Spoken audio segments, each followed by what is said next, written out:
Bem-vindo ao Mente Empreendedora, com William Câmara e Gustavo Oliveira. Fala galera, beleza? Gus aqui, estou junto com William Câmara por aqui.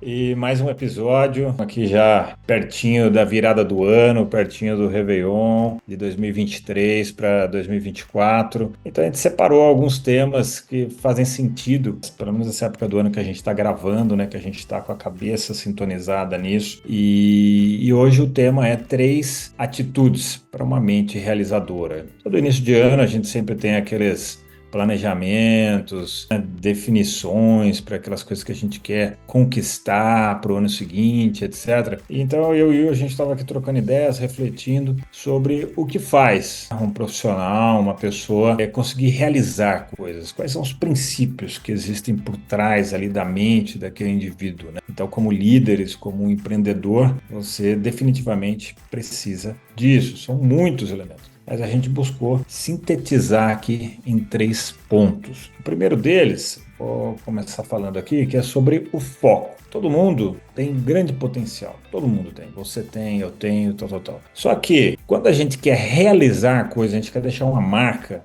como líder, como um empreendedor, você precisa de foco. Se você for fazer 200 coisas ao mesmo tempo, a chance de você não fazer nenhuma bem feita é grande. Além disso, tudo leva tempo, né? Tudo leva tempo. O sucesso da noite para o dia leva aí 10, 15, 20 anos. Então, se você não conseguir se manter focado naquilo que você deseja, naquilo que você gostaria de ver realizado, às vezes você está ali prestes, né, a conseguir alguma coisa, mas desfocou, começa a fazer outra coisa e aquilo desanda. Esse é um conhecimento que eu acho que é bastante comum. Acho que você já deve ter ouvido isso. Só que tem uma grande diferença entre saber e se comprometer, saber e fazer, saber e manter. Então eu acho que a reflexão aqui não é se você sabe disso que a gente está falando. Você sabe, se você é um bom profissional, você sabe. A questão é fazer uma retrospectiva, fazer um planejamento para você se manter firme e forte no seu foco, seja ele qual for. Você quer acrescentar alguma coisa? Sim, o foco, a gente está falando aqui não só de concretizar sonhos, alcançar metas, né? Mas de você se manter focado no seu dia a dia de uma forma geral, né? Mas tratando em alcançar metas, seja na tua empresa, seja metas pessoais, tem um estudo que foi feito com 2.000 pessoas, onde eles estabelecem que são em 32 dias, a maior parte dessas 2.000 pessoas perde o foco nas suas metas de ano novo. Então todo mundo lá pensa um montão de coisas no próximo ano e depois de 32 dias todo mundo já assumiu, já voltou no piloto automático, já perdeu o foco, já deixou que as distrações, né, do dia a dia tomem conta e usem aquela energia que você deveria focar nos seus sonhos, daquilo que você precisava realmente fazer, que era bem importante. Então, só trazer, assim, é legal ter um estudo que comprova, né, como a nossa mente é capaz de dispersar. Então, se você não tiver essa atitude de estar todo dia, qual que é o meu foco de hoje? Todo dia você alinhar, sabe? Como se estivesse apontando um lápis. Hoje eu vou ficar sharp, focado, afiado para fazer o que tem que fazer, senão você escorrega. E o segundo ponto, ele está intimamente ligado ao foco, que é a resiliência. Porque a resiliência pressupõe que você vai resistir, vai ser forte e vai se manter perseverante durante o tempo que for. E normalmente as realizações de grandes lideranças e de empreendedores leva tempo.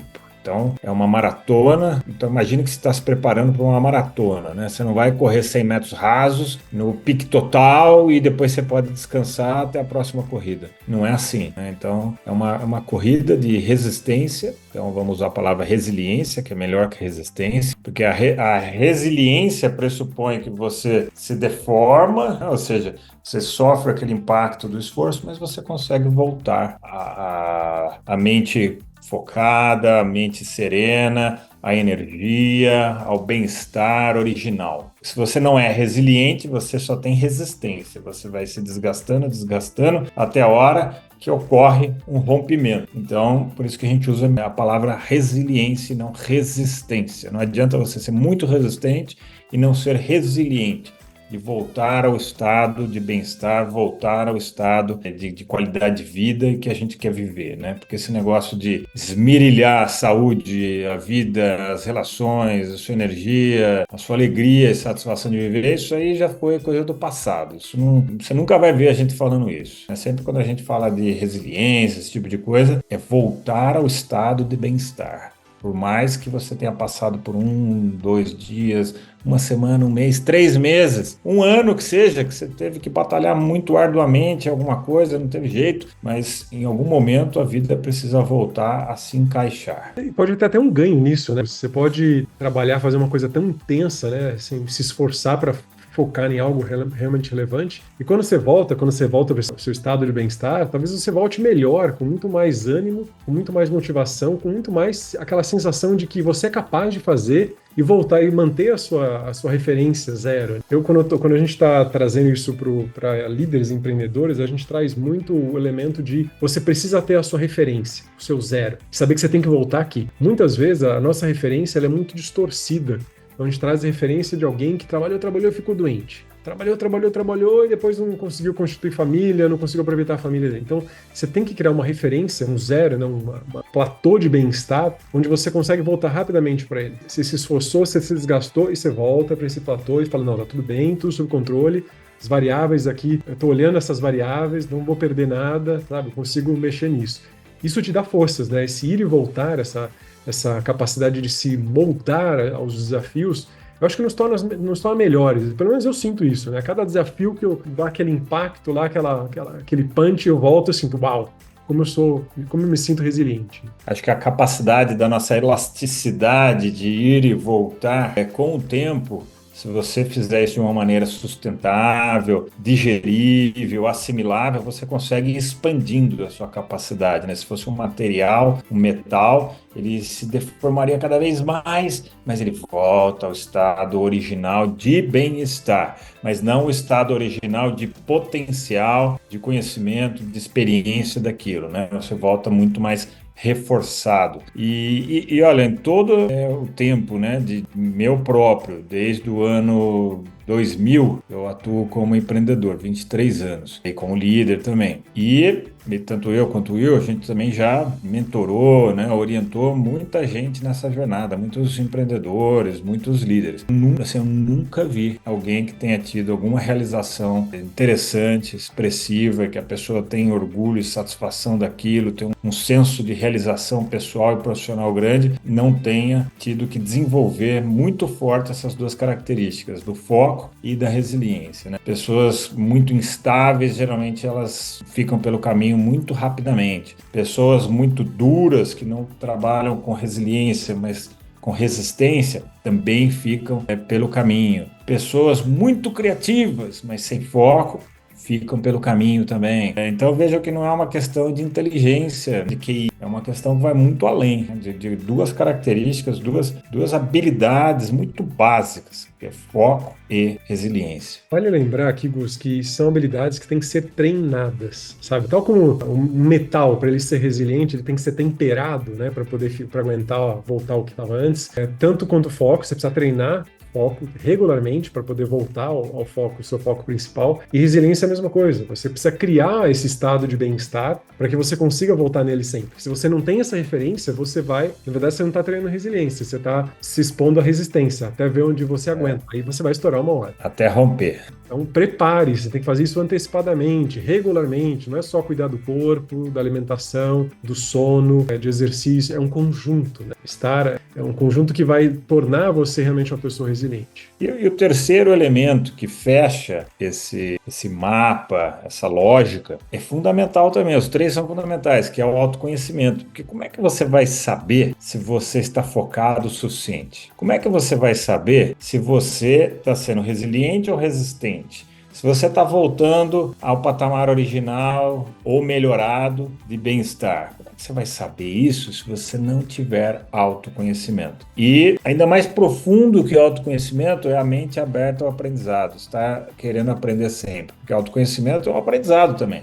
Só que de si mesmo, o aprendizado externo e interno. Quer comentar mais, Will, sobre o autoconhecimento nesse contexto? Eu diria que talvez seja injusto você falar que é a principal, né? Mas esse aqui é o teu velocímetro, sabe? Os teus indicadores, são teus instrumentos. O autoconhecimento é o que vai fazer com que você entenda se você está no caminho certo ou não do foco, se você está sendo resiliente ou resistente. O autoconhecimento é o que vai permitir que você faça os pequenos ajustes para ganhar aquela diferença no final. Senão você não consegue, você fica duro sem aprender, né, alguma coisa, seja com você mesmo, com as situações, com as pessoas, ou até conhecimento novo. Você vai fazer de uma forma limitada ali, vai ter um limite ali. E o autoconhecimento é o que expande os limites. Ele vai te ajudar a mudar padrões de pensamentos que vão impedir que você chegue onde você tem que chegar. Ele vai quebrar algumas crenças limitantes e fazer você enxergar coisas que você não tinha visto ainda. Então, eu acho que esse terceiro elemento, o do conhecimento, é o que dá toda a liga para o foco e para a resiliência. Sem isso, você vai ficar para trás. E essa é uma das nossas especialidades, né? Nós desenvolvemos bastante, investimos muito tempo estudando isso, entendendo a mente humana, entendendo o comportamento, entendendo como você muda. Porque às vezes não adianta saber, você tem que saber mudar. A maior parte só sabe o quê? Não, porque você está fazendo tal coisa. Ok, mas como que eu mudo isso? Ah, não sei, agora não sei. Então nós desenvolvemos ferramentas, né, práticas que vão permitir que aquele líder, com aquele profissional, ele realmente mude o seu comportamento, mude a sua atitude.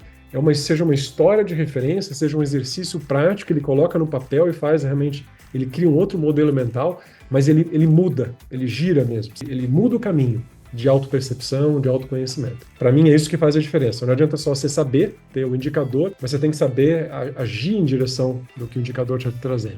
E eu gostei de uma palavra que você usou a palavra liga, né? O que dá liga. Se a gente pensar até a mais do que foco, resiliência, outras habilidades, né, que são obviamente importantes, o que dá sempre a liga é o autoconhecimento. Porque é como se fosse o termômetro, a lupa, o microscópio e o radar, sabe? É o que está dando o termômetro do quanto você está evoluindo ou não em alguma coisa. Radar, para a gente conseguir olhar de maneira longe, né? Ou seja, estou desviando dos obstáculos, estou superando os obstáculos, vou dar com a cara na parede daqui a pouco. O microscópio, para quando a gente precisa olhar alguma coisa muito, muito, muito pequena, muito próxima, a lupa e por aí vai. Então, realmente é a liga, né? É a liga. Eu vou até propor aqui uma reflexão. Talvez, com certeza o Will já viu situações assim, talvez você que está ouvindo a gente também já tenha visto situações assim. Sabe quando você lidera uma equipe, tem uma pessoa que você orienta e ela faz o que você está falando? Ela é disciplinada, ela tem disciplina. E aí dá certo. Quando você deixa de liderar aquela pessoa e ela se torna um líder muitas vezes, ela começa a fazer tudo diferente daquilo, mas não para melhor. Tudo aquilo que você orientava, que ela evoluiu e dava certo, ela faz diferente. Não quer dizer que ela não possa fazer diferente. Pode e deve, se aquilo resultar numa evolução, num atingimento de um novo patamar. Mas muitas vezes a pessoa não tinha desenvolvido um autoconhecimento para entender o impacto daquela sua orientação e como aquilo se transformava e gerava um resultado. Ela aceitava como orientação do chefinho que ela tinha que obedecer. E aí ela aplicava, aquilo dava resultado, mas ela não acreditava naquele resultado. Aí depois quando ela vai lá fazer sozinha, dá tudo errado e desanda tudo, porque ela não aprendeu nada. Ela estava travada, tanto externamente, mas principalmente internamente. Ela não reviu preceitos, modelos mentais que ela tinha, crenças que ela tinha, e que aquela sua orientação confrontava aquelas crenças. Então, nesse caso, ela regredia quando assumia um patamar de liderança. Talvez se você mentalmente está fazendo assim com a cabeça, concordando, é porque você está lembrando de pessoas que você já viu isso acontecer. E aí você fala, cara, mas essa pessoa trabalhou comigo 10 anos, não aprendeu nada. Ela só saiu em um ano, afundou tudo. Como é que pode? A mente não estava aberta para crescer, né? Não estava aberta. E principalmente internamente. O crescimento aí, no caso, não é externo. Porque o externo ela estava tendo. Ela estava tendo os inputs externos. Mas o interno dela não se transformou. E o autoconhecimento é uma atitude que ela é perene, ela é contínua. Você pode focar por um tempo, você pode ser resiliente por um tempo, mas autoconhecimento você vai precisar ter para sempre, mesmo que você nunca mais tenha uma atividade profissional. Então ela é crucial. Eu tenho um filme que ilustra um pouquinho para mim dessa parte de autopercepção, de autoconhecimento, autoconhecimento que conecta com o que você acabou de falar, né? Daquela pessoa que ela é liderada e depois, quando vira um líder, acaba não seguindo algumas atitudes, né? Aquele filme Kill Bill, onde o mestre vai lá e ensina tudo pro lutador, fazer não sei o quê, dá uns golpes aqui, os golpes ali, o lutador fica resiliente, né? O aprendiz fica resiliente, focado, faz o que tem que ser feito, ele desenvolve um nível de autoconhecimento, mas aquela pessoa, aquele mentor, né? Ele sempre vai saber um pouco mais. Ele sempre vai saber aquele pulo do gato que ele não ensinou porque o discípulo não estava preparado ainda, né? O aprendiz não estava preparado, né? Então, muitas vezes você vai ensinar um líder a perpetuar alguma atitude de liderança, ele não está pronto, ele não tem espaço para colocar aquela informação para dentro, ele precisa de tempo, de vivência, né? Eu brinco que, né, nosso treinamento de liderança, se a gente pudesse explicar na minha cabeça de engenheiro, seria você abrir slots para colocar mais informações, mais atitudes, mais comportamentos de líder, porque você que demoraria 20 anos para assumir aqueles comportamentos, vai conseguir fazer aquilo em 1, 2 anos, né? Então, autoconhecimento, essa mente aberta ao aprendizado, ela é essencial. Muito bem, então fica essa reflexão, né? Mente aberta ao autoaprendizado para esse final de ano, essa mudança de um novo ciclo aí, um novo ano e para sempre. Então, era isso, pessoal. Espero que vocês tenham curtido o episódio de hoje e a gente se vê no próximo. Um grande abraço. Até a próxima. Esse foi o episódio de hoje. Se você quiser conhecer mais sobre o assunto, sobre todo esse desenvolvimento da mente empreendedora e da mente do líder do futuro, convido você a acessar o meu site gustavooliveira.com.br, que vai te direcionar para todo o trabalho da Upskill e todo o trabalho de desenvolvimento da liderança que a gente faz. Um grande abraço!